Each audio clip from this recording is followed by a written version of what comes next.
Hello guys, buenos dias. For today's video, syempre ako ngayon ang nakatokang maglinis. Kayong kasama natin, kaya may exam siya ngayon. Bale ito, pawalis-walis ako dito, papawalis-walis doon. At syempre, dapat malinis yan. Malaman na, para kahit may customer, maayang tignan. Ito, tapos kung magwalis, nag-mop din ako agad. Ayan pala, daon yung gamit ko dyan. Bali, halos lahat ng sulog dyan. At kailangan mapan. Ayan. Ito doon, map dito, map doon. Ilalim ng lamesa, gilid ng karton. Siyempre, dapat yung karton hindi masyadong basa-basa yan. At ito na. Ito po, breaking ng umaga. Katatapos ko maglinis, ito ako. Inayos ko na agad yun. Pwesto ko kung saan ako nag-i-encode. Ayan, agad-agad in-open ko na agad yung computer para pagka maya-maya hindi na siya mabagal, mabilis ang pag-encode natin dyan kay nadaming delivery kay Thursday ngayon. Bale, may schedule kasi ngayon ng delivery. Bale, ang schedule ng delivery ngayon ay ito, ay ang Blue Sun. Yan, Blue Sun ngayon schedule ng delivery sa amin ngayon. Yan, at saka dumating na rin pala yung customer namin dyan. May mga dalawang truck atin kinagagaan namin. At ito, pinapasok na namin. Balik ako, kami pala ni Boss yun nakatoka sa Mega Red. May Mega Sardines, ito. Isa sa mga area namin ay yung Mega Sardines. Bali, na ginagawa namin ng paraan. Ay, ito yan, paingay kayang balikat ko niya. Masakit kaya, nag-basketball kami kahapon. Kaya nagpapaawis kami. Ito yung mga, yan sila kuya. Yan. Yan yung mga nagkakarga dyan sa Blue Sun. Yan, another angulo. Yan, tatlo. Yan, ganyan kahirap ang pagiging kargador. Kita nyo naman yan. Tatlo sinasabay nila. 4, mega green, mega red.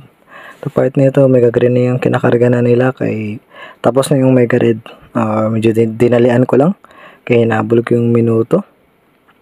Ayan siya, makita nyo yan.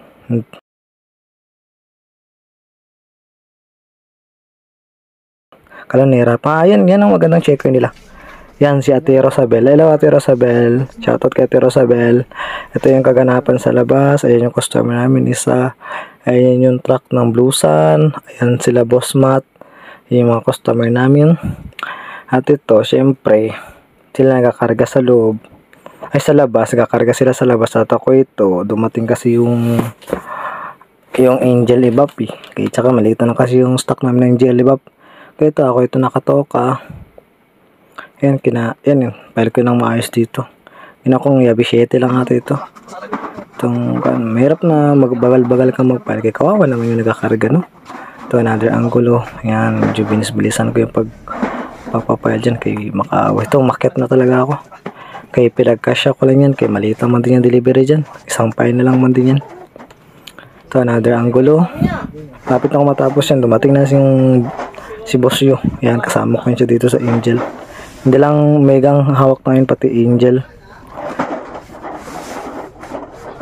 At ito mga eksena sa labas. Ayan, yan po sila. Yan yung sasakyan ng bali 55 bricks na kinakarga nila dyan. Kaya tapos na sa akin.